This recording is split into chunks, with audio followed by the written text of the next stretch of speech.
Dun sa eksena mo dun sa Three Girls, na-fantasize mo ba yon o nagawa mo na ba sa tunay na buhay na tatlo, sabay-sabay? Tatlo So, hindi. bali apat kayo. Isa Tatlo plus hindi. Hindi ko pa nagagawa. Ilan lang Dalawa. ang nagawa? Sige. Dalawa. Plus one na rin pumasok. Yung tatlo, syempre, upgraded fantasy na yun. Pero yung dalawa, yes. Dalawa. Bakit kailangan ng lalaki na ma-experience yung gano'n? Yung meron kang kasamang tatlong babae, for example, in one Parang encounter. iba kasi yung, alam niyo yung parang kumain kayo sa buffet. Iba-iba yung ulam.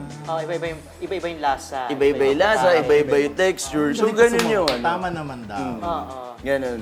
Pero yung dalawang babae na yun, inirelate lang natin dun sa pelikula. Yung dalawang babae na yun, sila talaga yung gumawa sa'yo. Ay, yung sa pelikula, yung tatlo. Hindi, yung sa Yung in sa real tunay na life. buhay. Sa tunay na ano naman siya collaborative eh. So, Paano? Teka, hindi naman...